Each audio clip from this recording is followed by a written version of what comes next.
Hello everyone and welcome back to the second lecture of a setup. पहले lecture में जहां हमने circle के जितने भी इंपॉर्टेंट थियरम्स और प्रॉपर्टीज है उसको समझा था, but implementation is the main thing. So आज के लेक्चर में वी विल बी कवरिंग जितने भी इंपॉर्टेंट टेक्सचुअल क्वेश्चंस हैं और साथ ही साथ पीवाईक्यूज भी सॉल्व करेंगे। So you will get the rough idea कि बोर्ड में किस लेवल के क्वेश्चन आते हैं, कौन से टाइप के क्वेश्चन आते हैं, and you will be all prepared. But before starting this video, I hope आपने प्रीवियस वीडियो देखा रहेगा and you will be having that sheet जिसमें आपने सारी प्रॉपर्टीज और थियरम का मतलब उसमें आपको समझे वैसा लिखा रहेगा। Cause we will refer that sheet throughout this video. So let's begin this video and start solving the questions. So let's solve the first question जो कि मार्च 25 में आया था 2 मार्क के लिए, और ये एक सॉल्व एग्जाम्पल ही है if you have noticed any time. So question क्या है? In the following figure, circle with center D touches the side of angle ACB at point A and point B. Okay. और एक angle हमें दिया हुआ है, angle ACB is equal to 52 degree. मतलब ये जो एंगल है वो 52 डिग्री दिया हुआ है। ढूंढना क्या है? एंगल ADB, मतलब ये वाला एंगल ढूंढना है। ओके। सो सर्कल का सबसे पहला थियरम ही है टेंजेंट थियरम। अब उसका मतलब क्या होता है कि एक टेंजेंट और एक रेडियस के बीच का एंगल हमेशा 90 डिग्री रहेगा।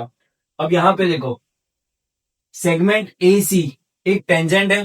क्यों? क्योंकि ये इसका एक ही पॉइंट ऑफ कांटेक्ट है ए, तो ये 90 डिग्री रहेगा क्योंकि डी ये रेडियस है और ये एक टेंजेंट है। सिमिलरली डी भी रेडियस है क्योंकि डी सेंटर है ना, और सी भी टेंजेंट है, तो इसके बीच का भी एंगल क्या रहेगा? 90 डिग्री। ओके, ये हमने बस फिगर में थोड़ा बहुत वैल्यूज पुट किया, बट हमें क्वेश्चन कैसे सॉल्व करना है? सबसे पहले तो आप गिवन टू फाइंड लिखोगे कि गिवन क्या है? Angle ACB is equal to 52 degree. To find में क्या लिखोगे? Angle ADB is equal to question mark, and then you will come to solution. पूरा लिखना है एग्जाम में। सॉल्यूशन। सो सबसे पहले angle D A C is equal to 90 degree. कैसे? कौन सा प्रॉपर्टी यूज किया? Tangent theorem.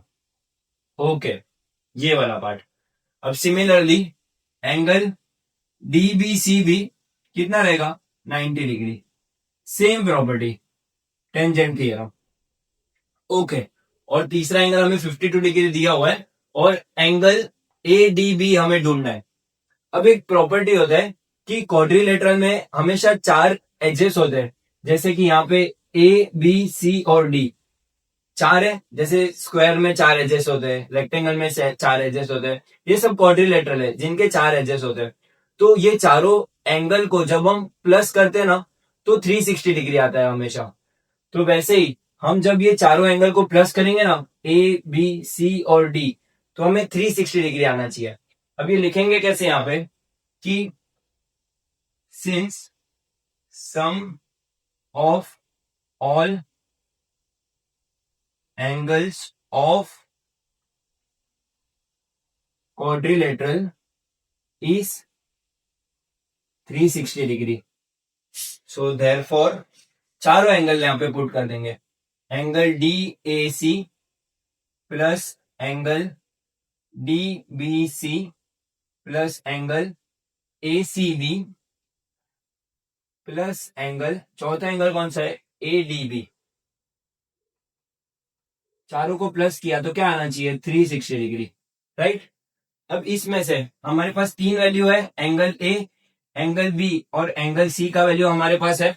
That is angle D A C का वैल्यू कितना है? 90 डिग्री, हमने यहां पे निकाला है 90, प्लस डीबीसी का कितना है? 90 degree, plus angle A C B का कितना है?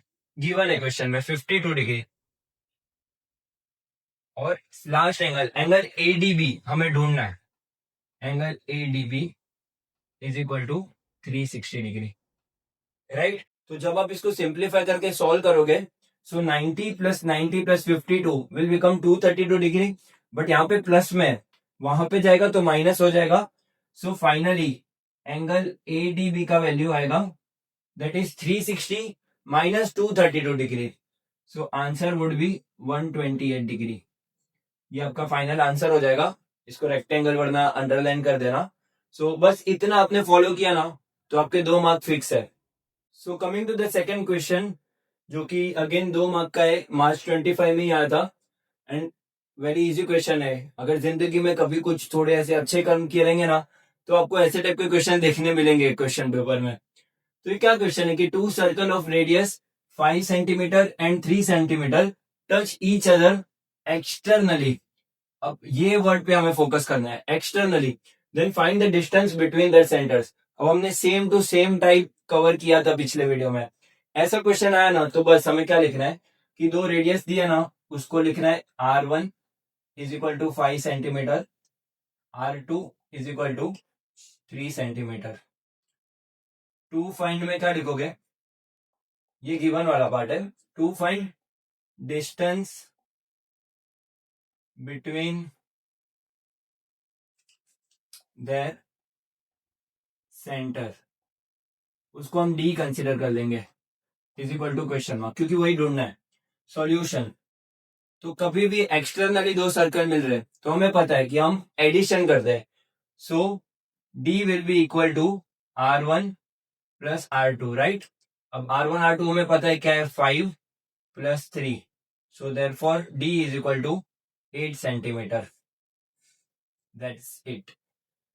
अब लास्ट में एक स्टेटमेंट आप लिख सकते हो कि the distance between the centres, यही कॉपी करना पूरा, the distance between the centres is 8 centimetre, और इसको एक अंडरलाइन कर देना बस प्रेजेंटेशन के लिए, और आपके 2 मार्क फिक्स। अब थर्ड, ये ऑब्जेक्टिव काफी बार ऐसे क्वेश्चन रिपीट होता है तो मैंने सोचा कवर कर लेते हैं। बहुत ही इजी है बट बहुत लोगों को ये बेसिक चीज पता नहीं होती कि a circle having radius 3 centimetre then length of its largest chord. अब तक तो हमने सिर्फ कॉर्ड ही सुना था, तो जो बंदा लार्जेस्ट कॉर्ड सुनेगा तो उसको लगेगा कि नहीं नहीं भाई ये तो आउट ऑफ सिलेबस पूछ लिया है। बट ये आउट ऑफ सिलेबस नहीं है, बस आपको ये पता होना चाहिए कि लार्जेस्ट कॉर्ड का मतलब होता है डायामीटर। बस इतना पता रहेगा ना, तो इतना तो पता ही है कि अगर डायमीटर क्या होता है, रेडियस का डबल, तो वही the length of its largest chord कितना रहेगा, रेडियस का डबल रहेगा। तो 3 सेंटीमीटर का डबल दैट इज 6 सेंटीमीटर। तो option C will be correct answer. तो आप वहां पे लिखोगे 6 सेंटीमीटर। एंड आप ऑब्जेक्टिव जब सॉल्व करते हो तो आपको बस राइट ऑप्शन लिखना होता है, कि आप सिर्फ वहां पे आंसर में सिर्फ ऐसे सी लिखोगे, you don't have to write the option. जी सिर्फ कैरेक्टर यहाँ पे मेंशन करना है, सी राइट ऑप्शन है तो सिर्फ सी लिखना है। So coming to the next question, जो कि मार्च 23 में आया था 2 मार्क्स के लिए, और ये हमारी फेवरेट प्रॉपर्टी पे है, that is inscribed angle theorem. So let's solve this. क्या दिया है, एक सर्कल है, एक ट्राइंगल है, और angle L is equal to 35 degree दिया हुआ है। ओके, ढूंढना क्या है, मेजर आर्क एम एन, मतलब ये वाला arc. Secondly major arc M L N, ये वाला आर्क। 2 आर्क ढूंढने, एक एंगल दिया हुआ है, और जो एंगल है वो पॉइंट ऑफ कॉन्टेक्ट से बन रहा है, सेंटर से नहीं बन रहा है। सो सिंपली हम इंस्क्राइब्ड एंगल थ्योरम लगा देंगे। अब इंस्क्राइब्ड एंगल थ्योरम क्या होता है कि जो भी आर्क कट हो रहा है तो वो जो आर्क का मेजर रहेगा ना उसका हाफ करेंगे तो एंगल का मेजर आएगा, that is inscribed angle theorem. अब जो मैंने बोला वही यहाँ पे लिखते हैं, पहले गिवन लिखना, फिर टू फाइंड लिखना, then we will come to solution. Solution में क्या बोला अभी मैंने कि एंगल रहता है एम एल एन। ये एंगल कौन से आर्क को कट कर रहा है, अगर मैं इसको ऐसे एक्सटेंड करूं तो इसके बीच में ये वाला आर्क है, that is arc M N. तो एंगल आर्क का आधा होता है, तो we can write half into major arc M N, right. अब एंगल एम एल एन हमें दिया हुआ है, एम एल एन 35 डिग्री है, so will just put it here 35 degree. और ये 2 यहाँ पे डिवाइड में है, यहाँ पे आएगा तो मल्टीप्लाई में आ जाएगा। So 35 into 2 is equal to major arc M N. So therefore major arc M N is equal to 70 degree. So हमारा first part of the question solve हो गया, राइट। ये फर्स्ट पार्ट था, this is done. Now second part में क्या ढूंढना है, हमें measure angle M L N ढूंढना है, राइट। अब अगर आप एक छोटी सी चीजें ध्यान से देखो कि major arc M L N और मेजर आर्क एम एन को प्लस किया तो एक पूरा सर्कल बन रहा है। तो कभी भी एक पूरा सर्कल बन रहा है, पूरे सर्कल के आर्क को सम करेंगे तो हमेशा 360 डिग्री आता है। सो हम लोग यहाँ पे कैसे लिखेंगे कि arc major arc M N plus major arc M L N is equal to 360 degree. बस इतना लिख देंगे। अब मेजर आर्क एम एन हमें पता है कितना है, 70 डिग्री है, और ये हमें ढूंढना है तो इसको लेफ्ट हैंड साइड पे रहने देंगे। Measure arc M L N will be equal to 360 degree minus 70 degree. So इसका आंसर आ जाएगा 290 degree. This was second part of the question. तो इसका 1 मार्क और इसका 1 मार्क। बस हमने क्या लगाया, पहले इंस्क्राइब्ड एंगल थ्योरम लगाया। यहाँ पे मेंशन करना पड़ेगा कि इंस्क्राइब्ड एंगल थ्योरम। ये बहुत इंपॉर्टेंट है कि जब भी हम कोई भी छोटा सा भी प्रॉपर्टी यूज करेंगे तो ऐसे साइड में ब्रैकेट में यहाँ पे मेंशन कर देने का कि यहाँ पे हमने इंस्क्राइब्ड एंगल थ्योरम लिखा, so we mention it here. And then हमने minor arc plus major arc is equal to 360 degree होता है। इनडायरेक्टली वही प्रॉपर्टी यहाँ पे लगाया है कि major arc M N plus major arc M L N को प्लस करेंगे तो 360 डिग्री आना चाहिए, क्योंकि वो एक पूरा सर्कल कॉन्स्टिट्यूट कर रहा है। दैट्स इट, ये क्वेश्चन में इतना ही था। सिमिलरली सॉल्व करना, given to find and then solution. So coming to the next question, जो कि अगेन मार्च 23 और 2 मार्क्स के लिए आया था। अब तक आपने नोटिस किया रहेगा कि हर नेक्स्ट क्वेश्चन में inscribed angle theorem, central angle theorem, या आगे भी हम जो थ्योरम के ऊपर एक्टिविटीज है वो सॉल्व करेंगे, तो उसमें ये कोर कॉन्सेप्ट आपको पकड़ के रखना है, क्योंकि ये बार बार यूज होते रहेगा। तो ये कॉन्सेप्ट आपका एकदम क्लियर होना चाहिए। सी क्वेश्चन में क्या दिया है, in a given figure C is the centre of circle. C centre है, okay. Angle ECF is equal to 70 degree. Angle ECF is equal to 70 degree. अगर क्वेश्चन में डायग्राम है तो आप आंसर लिखते टाइम भी डायग्राम बनाओगे, साइड में रफ बनाओगे तो भी चलेगा, एंड उसमें आप ये छोटी छोटी वैल्यूज पुट कर सकते हो, तो सॉल्व करने में थोड़ा आसान होगा। Then measure arc DGF is equal to 200 degree. मतलब ये जो आर्क है डीजीएफ वो 200 डिग्री दिया हुआ है। ढूंढना क्या है, मेजर आर्क डीई, मतलब मेजर आर्क डीई ढूंढना है। सेकेंडली मेजर आर्क डीईएफ ढूंढना है, ओके।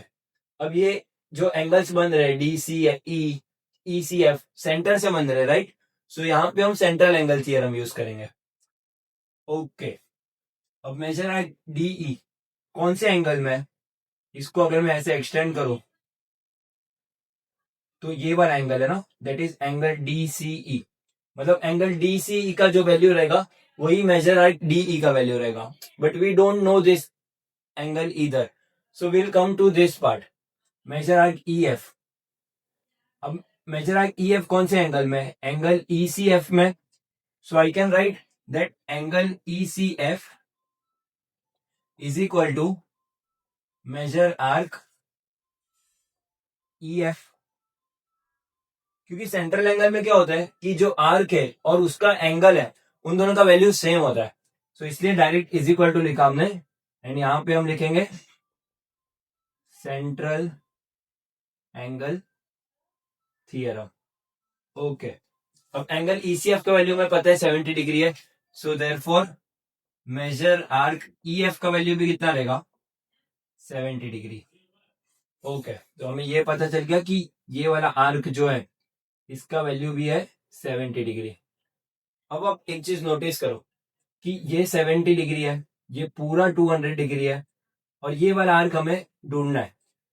तो अब देखो ये तीनों आर्क को प्लस करेंगे, measure arc EF, measure arc ये F G D, and then measure arc DE, पूरा सर्कल बन रहा है।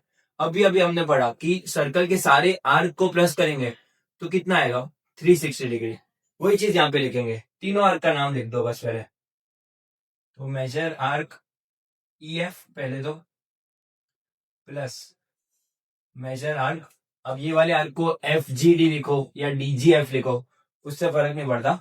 सो अभी के लिए हम डी जी एफ ही लिख दे, प्लस मेजर आर्क, तीसरा आर्क कौन सा है, DE, is equal to 360 degree. अब इसका रीजन आप यहां पे लिखोगे कि नहीं, रीजन आएगा measure of a circle is 360 degree. ये इसका रीजन है। पिछले वाले क्वेश्चन में भी ये एक लाइन ऐड कर देना जहां पे हमने दो आर्क को प्लस किया था। अब मेजर आर्क ई एफ हमें पता है कितना है, 70 डिग्री, प्लस मेजर आर्क डीजीएफ हमें पता है 200 डिग्री है। ओके, तीसरा आर्क कौन सा है, मेजर आर्क डीई, जो हमें ढूंढना है, इज इक्वल टू 360 डिग्री आना चाहिए। अब ये दो को प्लस करें तो 270 डिग्री हो जाएगा। So major arc DE is equal to 360 minus 270, that constitutes 90 degree.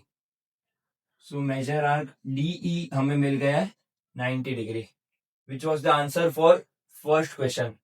अब हमें क्या ढूंढना है, मेजर आर्क डीई एफ भी ढूंढना है ना। अब यहां पे ध्यान से देखो, डीई कितना मिला, 90 डिग्री। अब मेरे को बताओ मेजर आर्क डीई एफ क्या है। इन शॉर्ट यहां पे लिखूं अगर मैं, major arc DE F is equal to major arc DE plus major arc E F.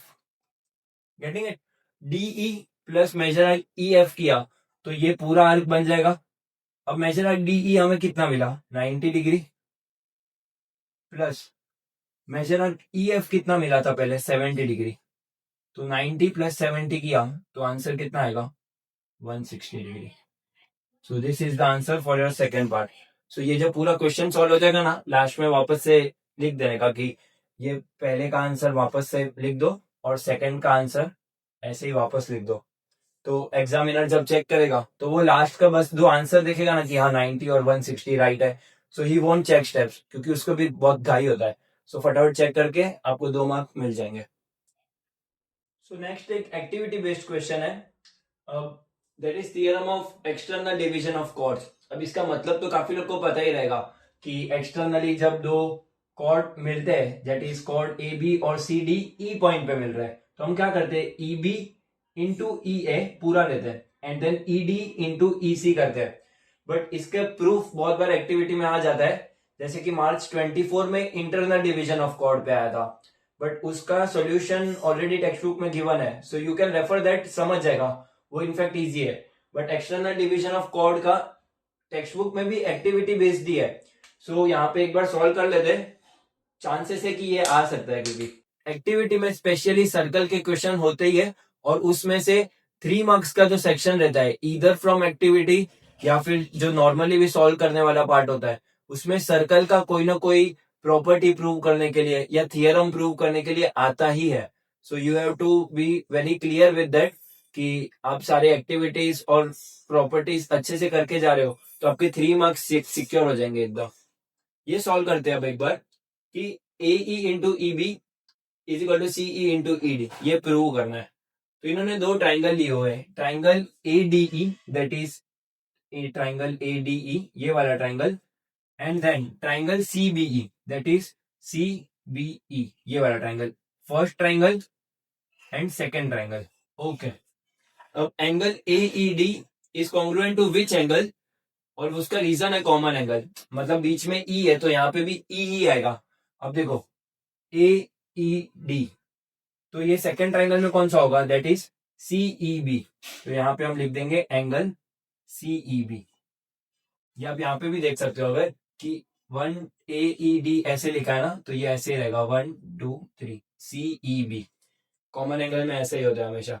अब similarly angle D A E, that is angle D A E, ये वाला angle is congruent to angle B C E, that is ये वाला angle.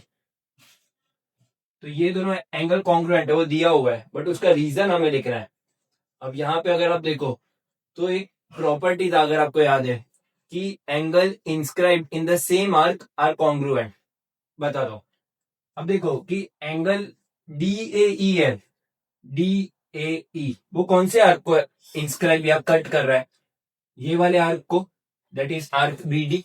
Similarly angle B C E है, ये वाला angle, ये कौन से आर्क को इंस्क्राइब कर रहा है देखो अगर, तो similar angle, angle B D को ही इंस्क्राइब कर रहा है। तो ये दो जो एंगल रहेंगे वो सेम रहेंगे। तो यहाँ पे हम रीजन लिखेंगे कि angle inscribed in the same arc are congruent। Okay, तो हमें दो ट्राइंगल है, उसमें से दो एंगल सिमिलर मिल गए, तो वो सिमिलरिटी टेस्ट कंप्लीट हो गया। तो हम यहाँ पे क्या लिखेंगे, ट्राइंगल ए डी ई, जो यहाँ पे दो ट्राइंगल लिए थे, इज सिमिलर टू ट्राइंगल ये वाला सी बी ई। रीजन क्या रहेगा, एंगल एंगल सिमिलरिटी। ये आपने सिमिलरिटी चैप्टर में पढ़ा रहेगा कि दो एंगल अगर ट्राइंगल में सिमिलर मिल गए तो वो दो ट्राइंगल सिमिलर है। अब अगर कोई भी दो ट्राइंगल सिमिलर रहते हैं ना, तो उसके करस्पॉन्डिंग साइड का रेशियो हमेशा सेम आता है। अब उसका मतलब क्या होता है, ये सी बी ई है, ओके, दैट इज, अब ए ई, यहाँ पे ए और ई लिया, तो नीचे भी करस्पॉन्डिंग साइड क्या आएगा, दैट इज सी ई। तो हम यहाँ पे लिखेंगे सी ई। अब सिमिलरली देखो, ए ई हो गया, प्रूफ पे हमेशा ध्यान रखने का कि हमें जरूरत कौन सी चीजों की है। तो ए ई लिखा तो यहाँ पे सी ई आ गया।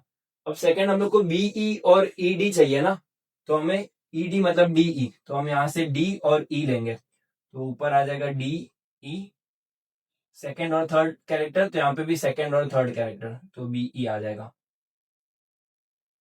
इसका रीजन नहीं पूछा है, तो वो लिखने का भी जरूरत नहीं है कि ratio of corresponding side of similar triangles are equal. Okay, तो वो आपने सिमिलरिटी में पर पढ़ा ही रहेगा। अब देखो ये दो डिवाइड में, अब बी ई यहाँ पे आएगा तो मल्टीप्लाई हो जाएगा, ए ई एज इट इज लिखेंगे, यहाँ पे ए ई लिखा। बट अब प्रूफ में देखो, अब आप बी ई को बी ई लिखो या ई बी लिखो फर्क नहीं पड़ता है, तो हमें प्रूफ में ई बी है ना, बी ई नहीं है, तो यहाँ पे भी हम ई बी लिख देंगे। और ये सी ई यहाँ पे आएगा तो मल्टीप्लाई हो जाएगा, तो सी ई मल्टीप्लाई बाई ई डी, तो वो ऑलरेडी यहाँ पे गिवन है। तो ऐसे ही हमने 8 बॉक्सेस फिल किए, 1 2 3 4 5 6 7 8, ओके 9 बॉक्सेस थे इसमें। तो वो 3 मार्क के लिए ऐसा क्वेश्चन आएगा। तो आई होप ये क्लियर है। सिमिलरली आप theorem of internal division of chords भी देख लेना, क्योंकि इन दोनों में से एक आ सकता है। So that was all about this 3 marks some.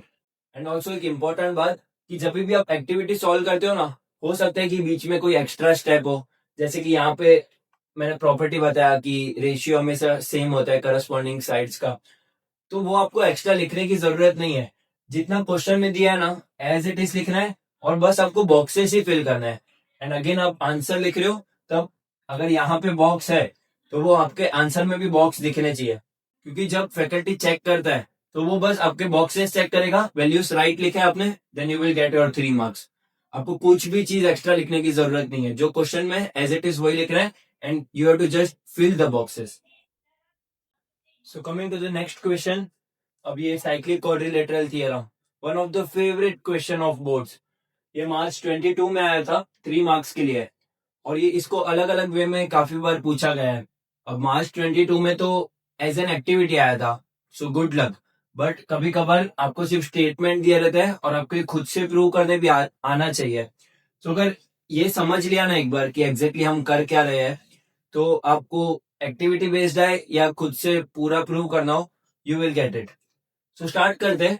Cyclic quadrilateral theorem, theorem क्या है, opposite angles of cyclic quadrilateral are supplementary. अब सप्लीमेंट्री मतलब क्या, कि ऑपोजिट एंगल्स को जब सम करेंगे, एडिशन करेंगे, तो 180 डिग्री आएगा, उसका मतलब होता है सप्लीमेंट्री।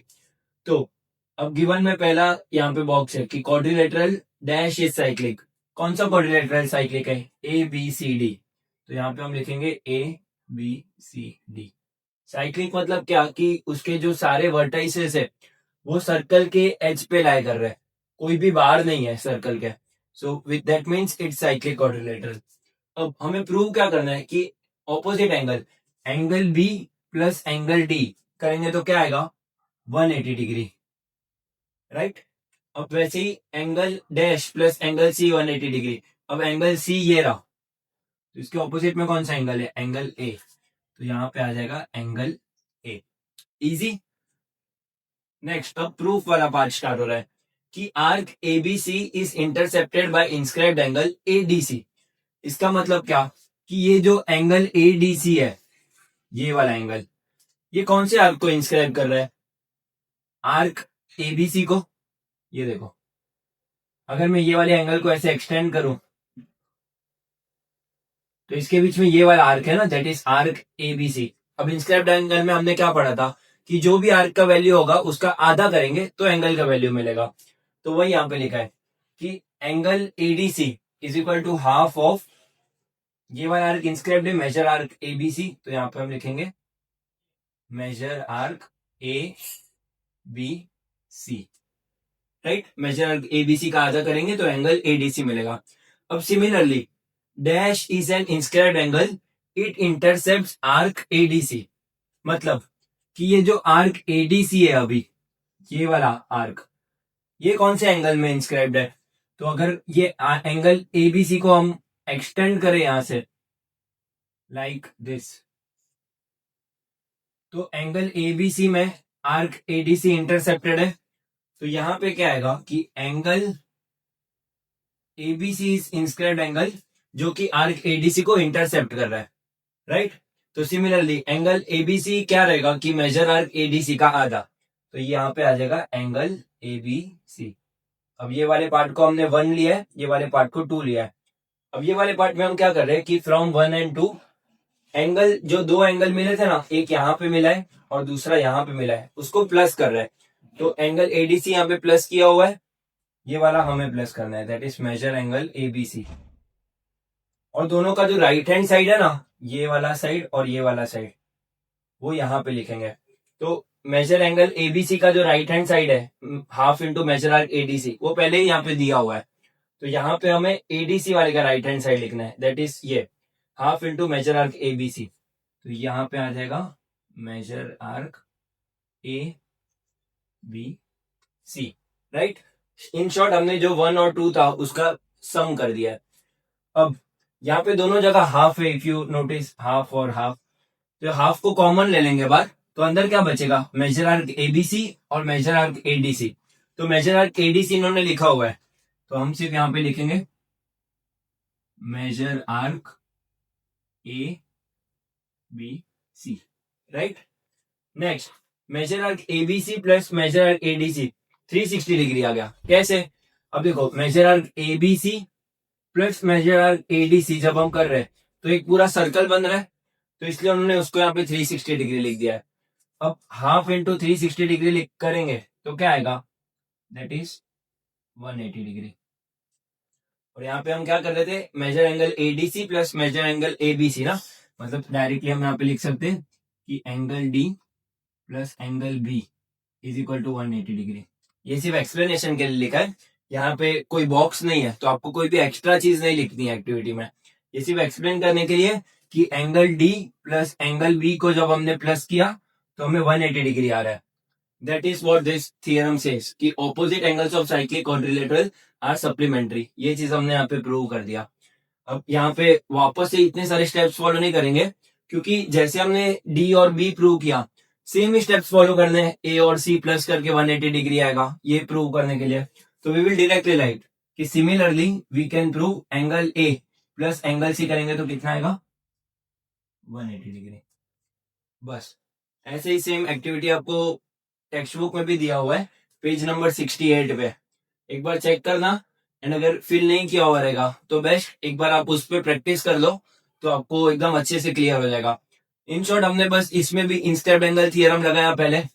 पहले एंगल एडीसी पे लगाया, देन सेकेंडली एंगल एबीसी पे लगाया, फिर दोनों को प्लस किया तो हाफ कॉमन ले लिया, तो जो दो आर्क प्लस हुए वो पूरा सर्कल बना रहे थे, तो वो दो आर्क की जगह हमने 360 डिग्री लिख लिया, और बाहर हाफ था तो 360 डिवाइड बाय 2 180 आ गया।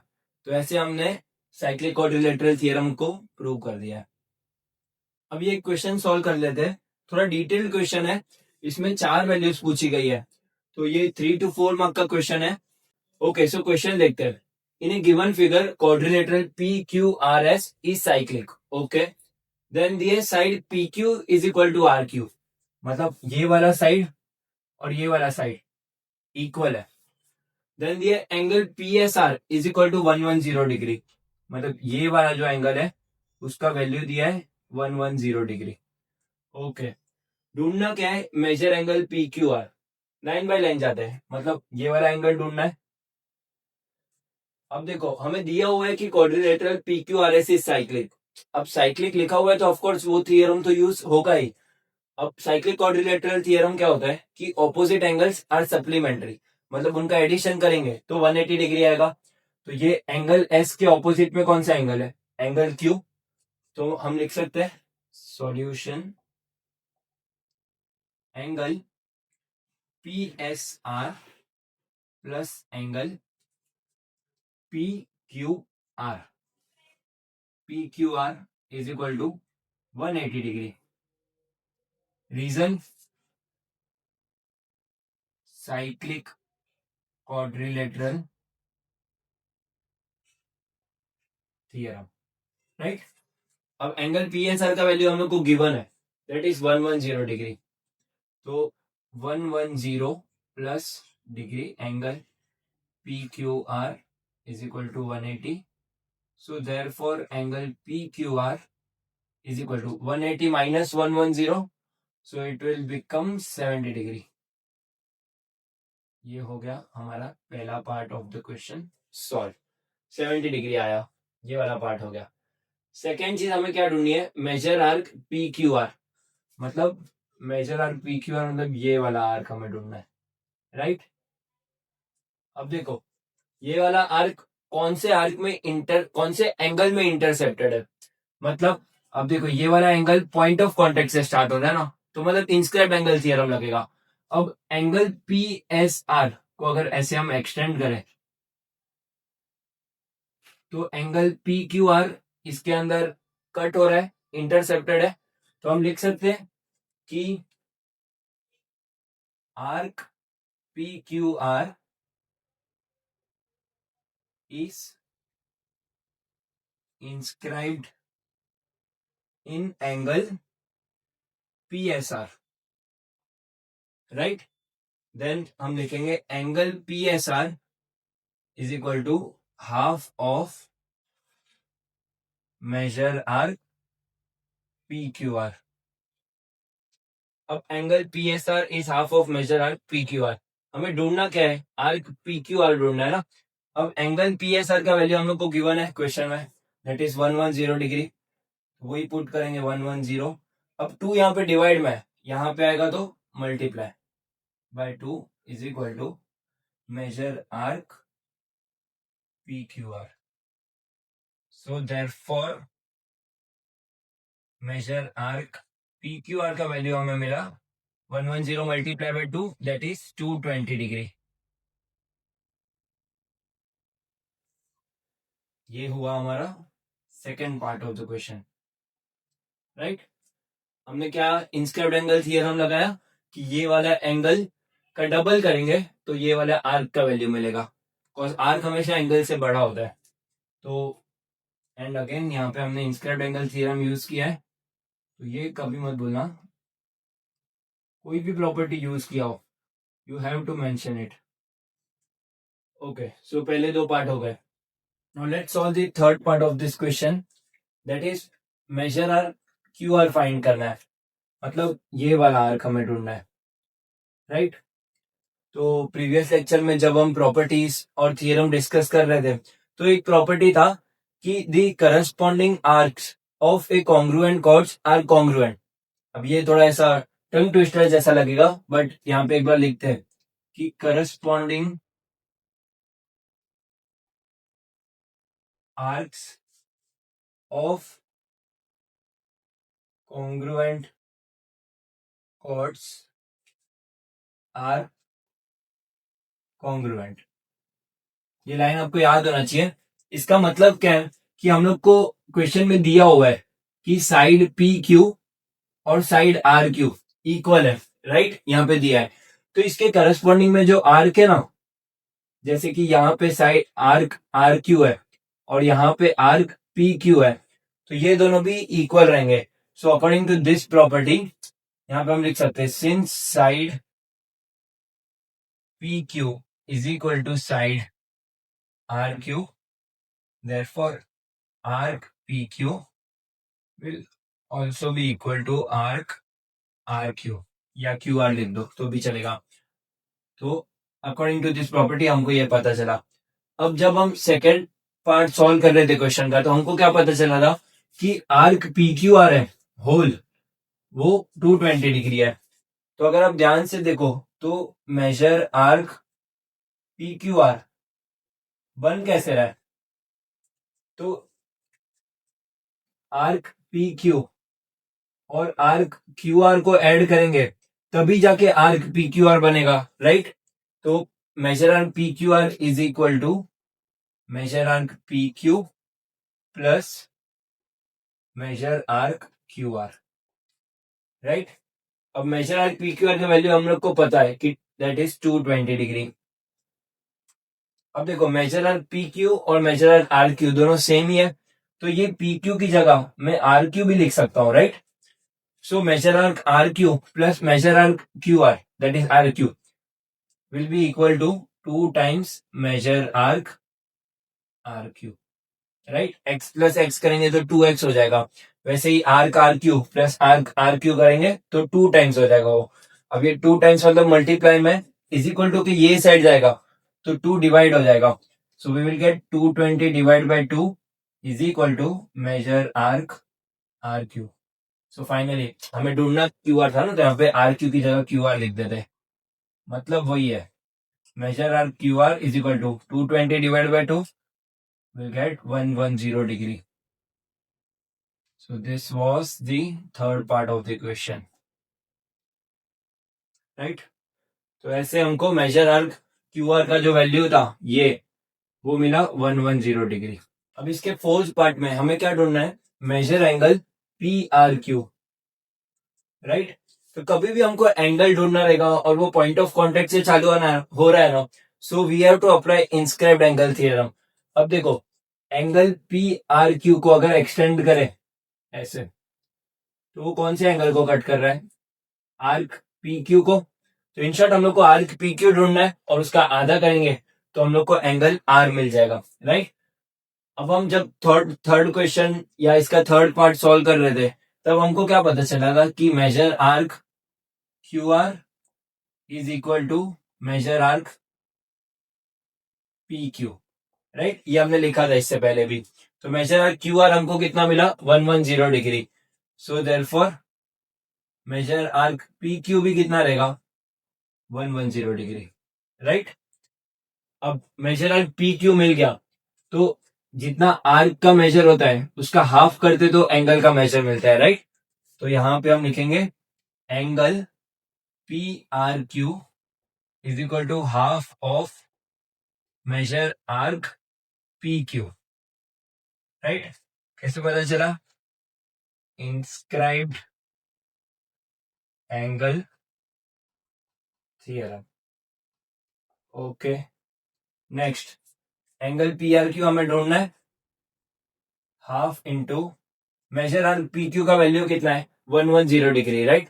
सो यहाँ पे 110 पुट करेंगे, हाफ करेंगे तो एंगल पी आर क्यू हमें मिल जाएगा 55 degree, which was fourth part of the sum. तो ये भी हमने सॉल्व कर दिया। तो ये काफी मल्टीपल, एक ही क्वेश्चन में मल्टीपल चीजें थी। जैसे कि पहले हमने साइक्लिक क्वाड्रिलेटरल लगाया, फिर हमने इंस्क्राइब्ड एंगल थ्योरम लगाया, फिर हमने एक विद इन एक प्रॉपर्टी भी यूज किया कि corresponding arc of congruent chords are congruent. तो ये एक पूरा लाइन आपको याद होना चाहिए। देन अगेन हमने इंस्क्राइब्ड एंगल थ्योरम लगाया। सो एक ही क्वेश्चन के अंदर बहुत सारी चीजें कवर हो गई, और ऐसा क्वेश्चन आएगा तो वो हमेशा 4 मार्क के लिए ही आएगा। सो जैसे कि हमने 4 चीजें ढूंढी, तो यू कैन अज्यूम कि हर एक चीज के लिए एक एक मार्क होगा। सो if you miss something from this, की सपोज आप ये नहीं ढूंढ पाए, तो स्टिल आपने अगर बाकी 3 चीजें ढूंढी है, you will still score 3 marks from this. बस आपका बेसिक स्ट्रांग होना चाहिए और बीच में जो प्रॉपर्टी हमने यूज की वो याद होनी चाहिए पूरी line. Coming to the next question, ये क्वेश्चन मार्च 25 में आया था 2 मार्क्स के लिए।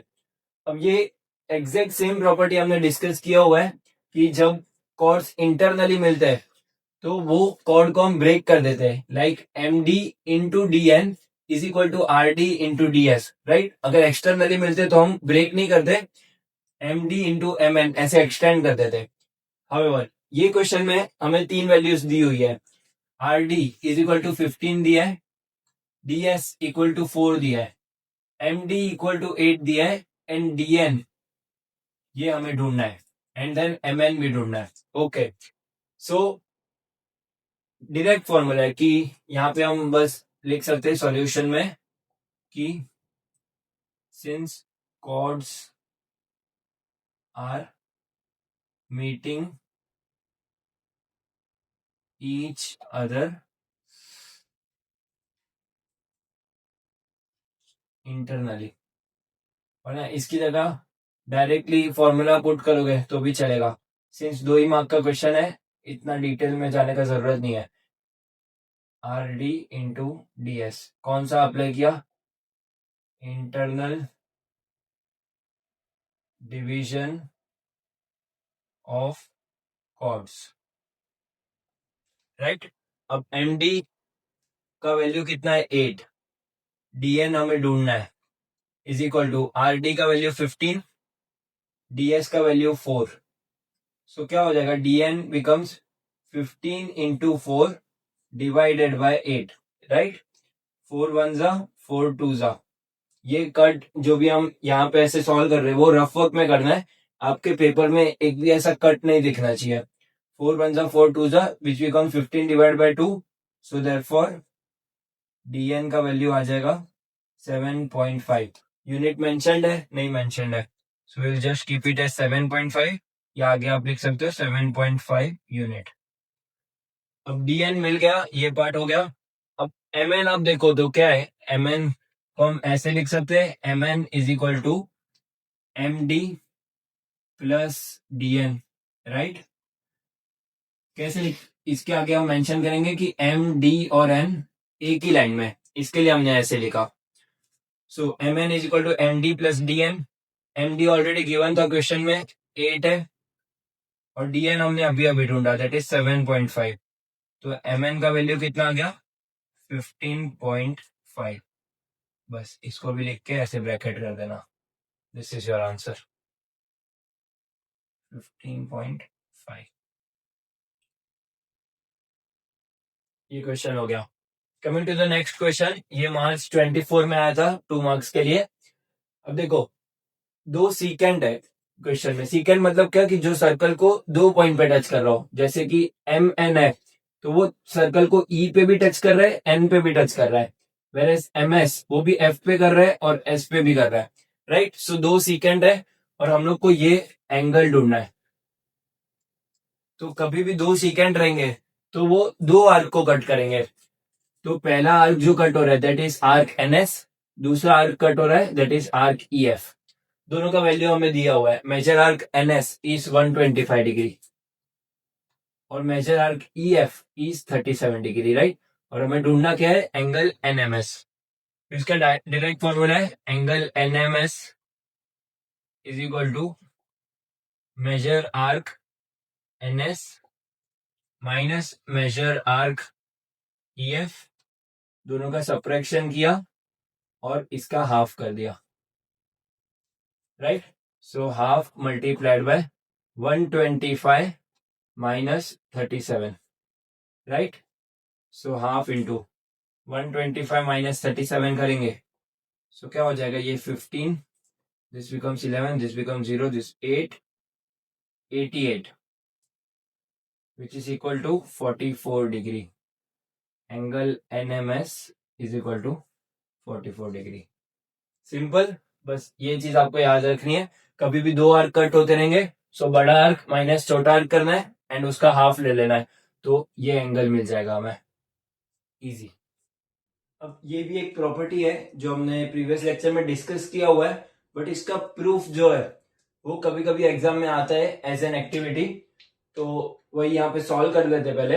अब पहले तो प्रॉपर्टी क्या है कि एंगल एस टी क्यू, मतलब ये वाला एंगल, कभी भी दो कोड इंटरनली मिलते हैं ना और एंगल पूछा है, साइड पूछा रहता तो हमने पिछला क्वेश्चन जैसे सॉल्व किया वो हम करते हैं इंटरनल डिवीजन वाला, P T into T Q is equal to R T into T S. But इसमें एंगल पूछा है, राइट?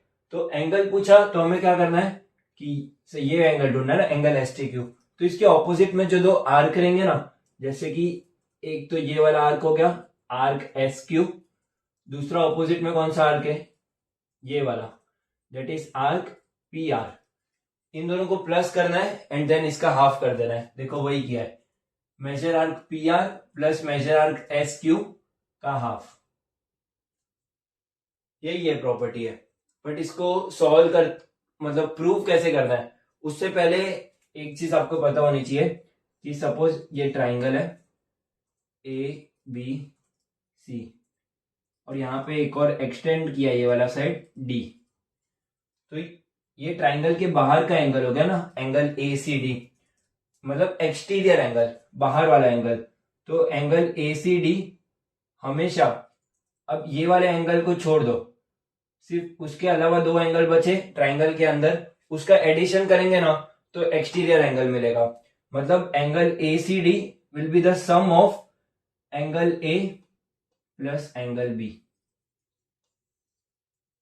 इसको बोलते हैं एक्सटीरियर एंगल थ्योरम।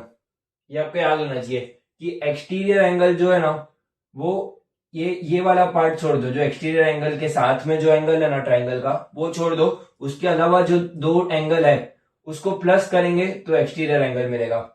मतलब सपोज ये 40 है, ये 30 है, तो 40 प्लस 30 70, टोटल 180 होना चाहिए ना, तो 40 प्लस 30 70, तो ये 110 रहेगा। तो 40 प्लस 30 70 ना, तो ये वाला जो एंगल है वो 70 रहेगा हमेशा। तो एक्सटीरियर एंगल ये दोनों एंगल का प्लस होता है, इतना आपको पता होना चाहिए। तो अब ये सॉल्व करते हैं।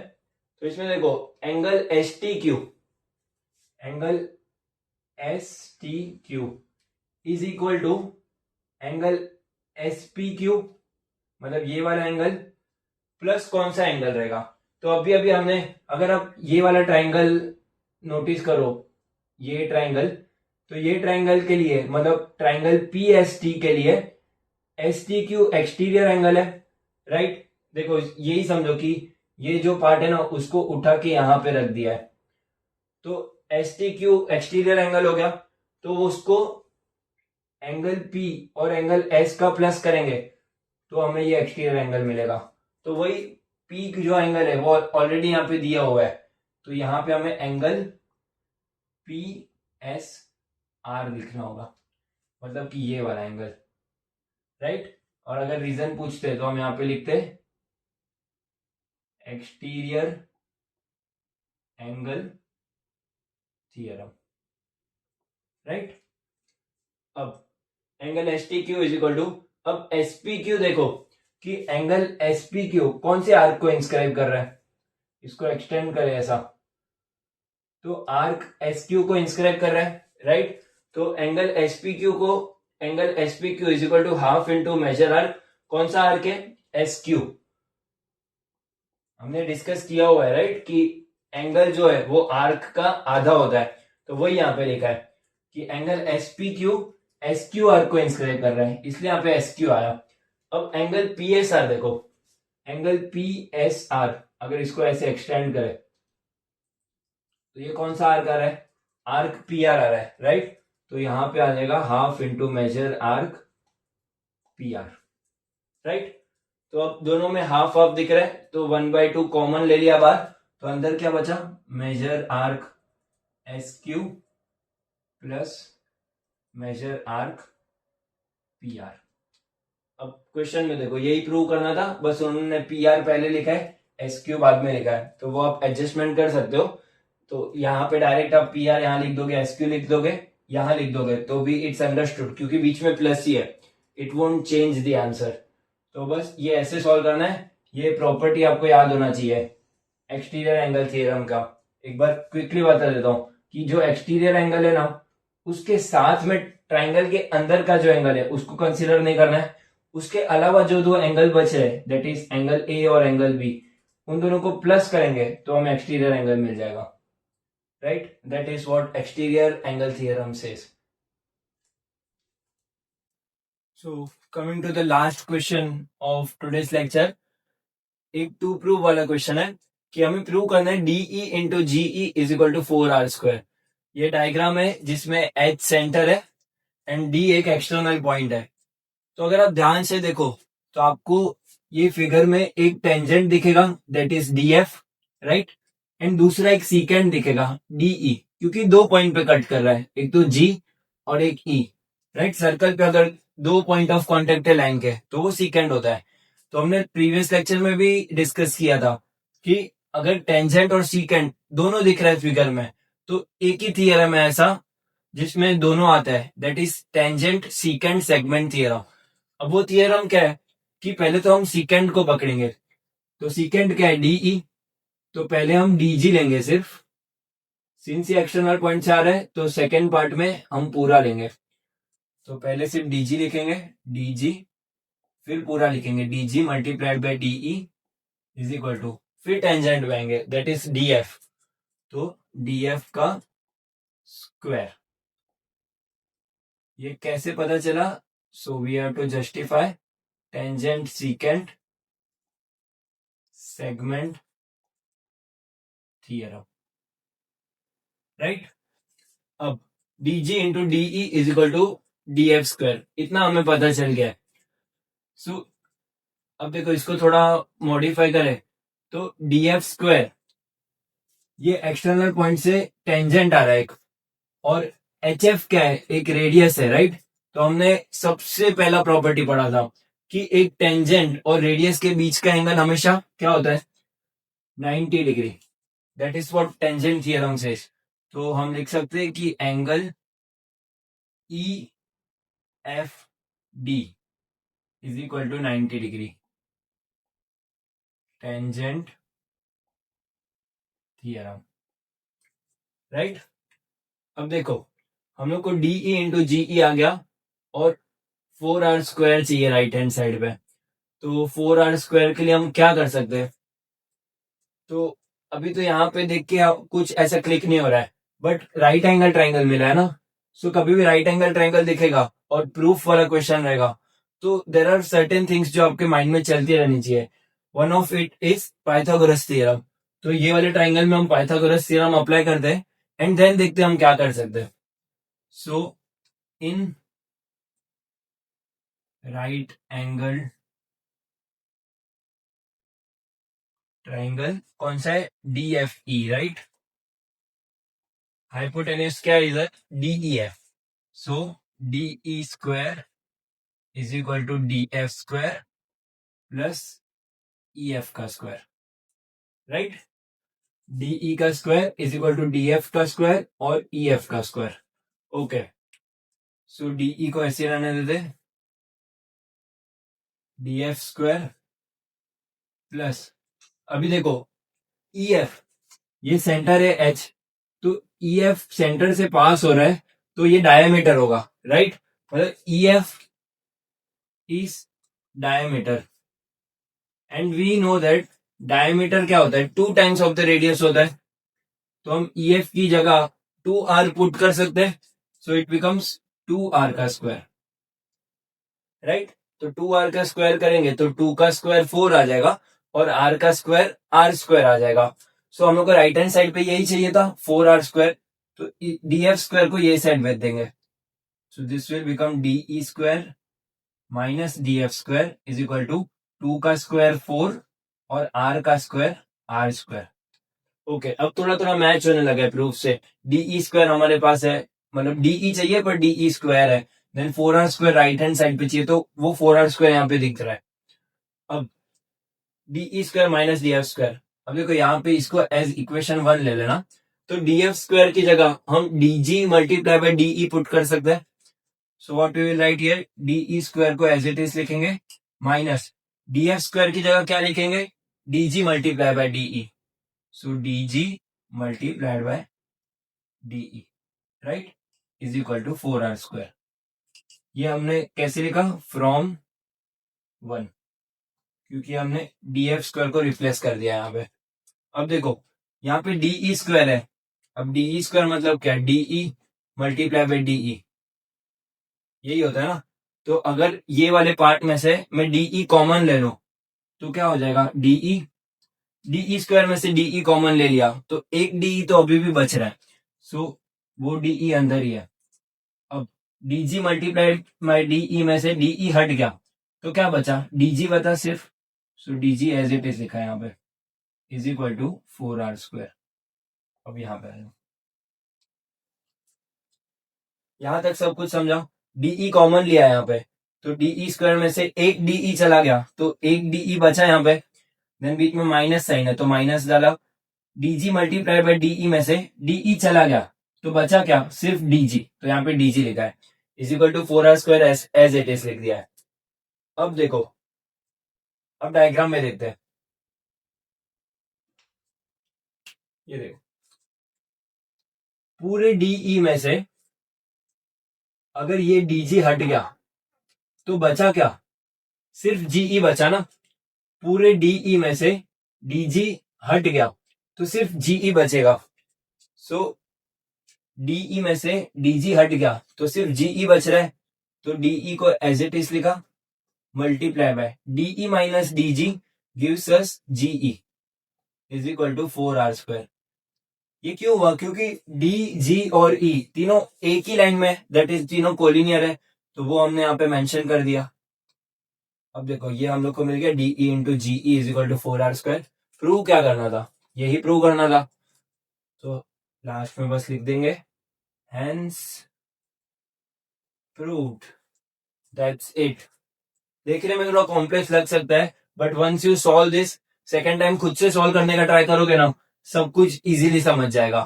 अभी de में से dg हट गया तो ge बचेगा, दैट्स कॉमन सेंस, बट आप खुद से ड्रॉ करोगे जब बुक पे तो और क्लियरली आपको समझ में आएगा। रेस्ट तो आप जितना प्रैक्टिस करोगे ये क्वेश्चंस, आज हमने ऑलमोस्ट सारे ही टाइप्स कवर कर लिए, PYQs देख लिया, so I hope now you feel bit prepared for the exam, क्योंकि यही टाइप के क्वेश्चन आते हैं और कोई ज्यादा डिफिकल्ट लेवल के क्वेश्चन भी नहीं थे। बस जो 3-4 मार्क के क्वेश्चन थे वो भी डिफिकल्ट नहीं थे, बस अलग अलग टाइप ऑफ प्रॉपर्टीज एक ही सम में पूछ लेते वो। तो अगर आपका बेसिक्स क्लियर रहेगा then you will still be able to solve it. So I hope कि आज का लेक्चर आपको हेल्पफुल लगा। So this is the end of today's lecture. We solved approx 12 to 13 questions right here on the board, and it's a request कि आप एक separate book बनाओ जिसमें आप ये क्वेश्चंस प्रैक्टिस कर सको एंड उसको फ्रिक्वेंटली रिवाइज भी करो। Only then it will make sense कि आपने लेक्चर देख के कुछ ना कुछ सीखा। If you just come here look कि हाँ मैंने ऐसे किया सब समझ रहे देख के, या रफ में थोड़ा सॉल्व भी कर लिया, इट डजंट मेक सेंस। कल आप उठ के वो चीज रेफर भी करोगे तो आपको ही नहीं समझेगा कि आपने क्या लिखा है। So if you are putting time in somewhere, investing your time, so it's your responsibility कि वो आगे जाके हेल्प हो, और नेक्स्ट टाइम जब आप वो नोट्स रेफर करो तो आपको कम टाइम लगे और आप क्विकली रिवाइज भी कर सको। So that's all for today's video, and next video आपको कौन से टॉपिक या कौन से सब्जेक्ट पर चाहिए वो भी आप मेंशन कर सकते हो। So we will try to schedule it as per your priority. Keep sharing this with your friends. Like, share and comment. And don't forget to hit the subscribe button. I will try to keep making such videos and help you for your SSC board exam. So let's crack this together. This is me, Dama from A Setup, signing off.